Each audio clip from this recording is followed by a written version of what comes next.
Sabah everybody, welcome back to the channel. Today's video is my review of the Moto Z3 from Verizon. This is the 2018 flagship of the Moto Z line of devices on Verizon that came out with a special promise. Early access to 5G in early 2019 using the brand new Moto Mod that was announced at the same time as this device. This is TK, let's check it out.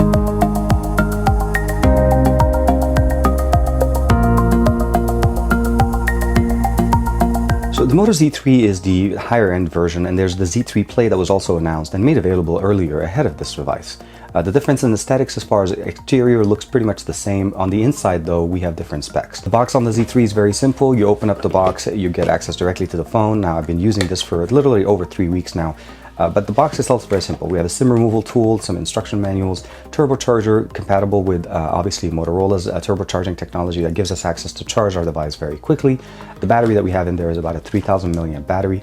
A USB-A to USB-C connectivity for data and charging, so you use that with a power brick, tangled organizing cable, as well as a USB-C to 3.5mm headphone jack, as we do not have a headphone jack on this design, although the Z3 Play does include that. But the Moto Z3 here has definitely a lot of good options. You'll notice right there the ambient display, it recognizes that I'm moving the device. We have a 6-inch 1080p display here that's powered obviously by the Snapdragon 835s, 4 gigs of RAM, 64 gigs of internal storage, expandable via micro SD. We have a slight difference in ergonomics as far as what we have in normal phones, is that the top firing speaker, well, the only speaker on this device is also the earpiece on the phone. So when you're listening to music or watching movies, you're going to basically get the audio pushing directly at you. Even though it's a mono speaker, it still pushes towards you, giving you a slightly better experience. And of course, we have the front-facing flash for better selfies. On the right side, we have a volume rocker, a fingerprint sensor that does not double as a power button, and I'll explain to you in a second. We have a couple of antenna bands on that side. Turning it to the left side, you'll see that this is where the power button, it's a light textured button that's placed on the left side. Ergonomically, we did change from what we had last year with the Z2 Play. So now at this point, if you want to turn it on, you can actually unlock it and power it on with your fingerprint if you have that registered. But if you don't have a fingerprint registered, you just basically have to press it here and of course swipe and then enter your PIN. Overall, not a big issue, except that again, if you don't have a fingerprint sensor, fingerprint registered, it's not going to work, but otherwise it works great. On the top, we have the SIM tray as well as one of the microphones. On the bottom, we have a USB-C connector, as well as basically this is for data and power, and 2 antenna bands. On the back is where we start seeing some of the magic, and this is where some of the Moto Z lines of devices are very well known, and that's basically this little pin connector at the back, which essentially is the Moto Mod interface to the main device. This is a glass back. Although we don't have wireless charging, we have dual sensors in the back, both 12 megapixels, one monochrome, one RGB, laser autofocusing, as well as dual tone LED flash, and of course one other microphone in the back for when you're recording video. This device is actually pretty good. It's running on about 3000 milliamp as far as a battery, and other than that, I think we're looking for the most part on a redesign of what we had last year. And I say that because overall the pricing on this right now on Verizon is $480 for a brand new device directly on Verizon. And of course, this is compatible with their 4G LTE, compatible with hotspot. I've been using this to actually power some of the tablets that I've had, and it works amazingly fast. So connectivity is not going to be an issue. The experience on this is very, very fast. You have the little new interface on the left side. This is not Google Home or Google Now, but this is more of an aggregate news feed that they're trying to introduce on their own.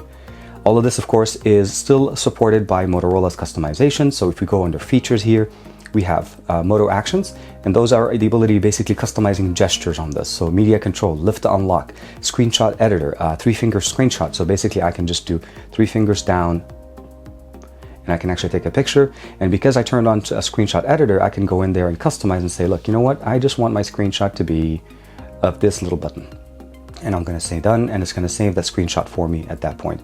So we have 1-button navigation, which turns on this little pill functionality, so I can just use this to be able to go into recents. Pressing it, touching it takes me home. If you want to be able to turn on navigations on this, it is supported. It is running Android 8.1, so just keep that in mind. It's almost stock, but not exactly. So these customizations make it unique, but it does get updates quite quickly from Motorola as far as updates to software and security patches. We have twist to capture, swipe to shrink screen, pick up to stop ringing, flip to do not disturb, the Moto display options. So we have night display, alternative display, and then Moto display. And of course, this is their version of the Assistant, so they're basically trying to incorporate something similar to the Assistant, which is still present by pressing and holding the home button. So it's nothing that it's going to take over your device, but I think it's definitely a very nice list, especially when it comes to the display options as well as the Moto Actions. One of the main iconic ones is the double twist to be able to turn on the camera, double twist again to switch between the two. And of course we have chop chop to turn on the flashlight and turn it off. So these are gestures that you can actually initiate and use directly. The camera itself is also very nice. We have quite a bit of functions that we have in here brought in from the Moto Z3 Play. So you click on it right here. Now, because they have a monochrome sensor, we're able to actually have a true black experience, as well as the ability to have really good bokeh effects. Now, face filter, spotlight, spot color, as well as cinematograph, the ability of taking a picture and only animating portions of it. All of those things are in here, and of course you're able to go between video and obviously video and still images. We have HDR that has the ability of basically giving you really good high dynamic range. The picture quality is actually pretty good. As long as you have good lighting, these cameras will be able to give you good pictures. I actually did take a few pictures with my son here. You can see here, this actually pretty much isolates the subject pretty well. Front-facing camera is pretty good as far as performance. And of course that monochrome sensor just does really nicely, and it gives you really good depth of color whenever you're taking images in color. So it does have that really good balance between the two. Or you could just go straight into the camera application, switch on true black, and then at this point it's using just the monochrome sensor for you. So I'm gonna go ahead and play real quick for you guys a quick video, and just to kind of give you guys how it sounds. And since there's music in here, you're gonna get a chance to hear it. Again, we're still at the beginning of the song.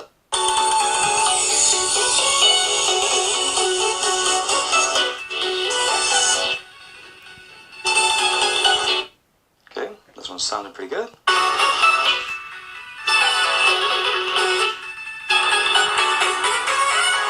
So as you can see, definitely sound is pretty nice, and it does actually fire directly at you, giving you a better experience. So less likely to actually block any of the sound by you just holding the device in any kind of shape. Now this is an 18:9 aspect ratio, so it's going to look really nice with as minimal amount of letterheading as possible.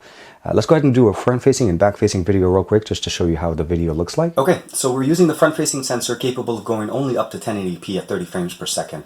But again, it's supposed to actually give you really good quality images. So I'm holding it handheld. Hopefully you guys can get a good experience of that. I'm going to switch over to the back-facing sensor and just show you a quick sample of that one as well. Okay, so now we switched over to the back-facing sensor. I am shooting it at 1080p at 60 frames per second, although it is capable of going at 4K at 30 frames per second as the maximum resolution. Again, handheld, no obviously gimbal or anything like that. Again, just a quick sample of how the audio sounds like coming in from a video straight off the camera. So let's talk about experience. I've used this device while traveling to New York, and connectivity was basically great. Verizon has really good network connectivity there as well as here. And I was tethering it to my laptop, transferring images from the event, from the Google launch event, and it worked great. The battery does last all day because we have a 1080p panel and the Snapdragon 835. You're going to get a really good combination, and even though it's 3000 milliamps, it still has enough juice to get you through the day. Keep in mind, this device is extremely thin. It's one of the thinnest devices that you're going to be getting. Of course, once you add a Moto Mod, it does get a little bit thicker, but you can get additional Moto Mods for batteries, better cameras, other things that can augment the experience. Speaking of Moto Mods, that 5G Moto Mod will not be available till early 2019. Even though it was announced earlier at the same time as the Z3, connectivity and availability won't be with the early 2019, which means that this device has that future-proofing functionality if you want to be able to jump on to this faster connectivity. It already has LTE connectivity, so it's already screaming fast, so 5G can only take you to the next level.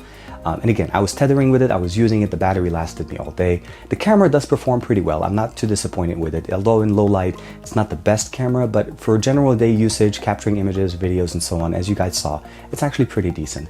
And as far as music playback and watching content on this, it's actually not bad. The front-facing speaker gives a better experience that you really have to experience to really understand. Most of us have speakers that are either augmented by the bottom and the front and the top earpiece. This one is pretty much a single firing straight at you, and it gives you the good sound, and again, just better experience. Would I recommend the Z3? I would say if you're looking for a basically fully priced $480 device that's still capable, that is augmented by the Motorola ecosystem of mods, as well as the future-proofing of the 5G connectivity with Verizon, I think the Z3 is a compelling device. On its own, it's a decent device. I would not necessarily call it a flagship of 2018. I would say this is basically the best Z device that we have in 2018 from Motorola. And basically it has the option to be able to be increased functionalities with the Moto Mods. Let me know in the comments below, what do you guys think of the Z3? Have you guys used it or even checked out the Z3 Play, which shares the exact same aesthetics but different internals at a different price point, which is surprisingly higher than what this one is. But again, like and subscribe as usual. Thank you very much to Verizon for allowing me to check out the Z3 and share with you guys my experience. Thank you for supporting the channel and staying with us for all these years. We're doing great this year so far and hoping to hit about 75,000 by the end of this year. I'll see you guys in the next video.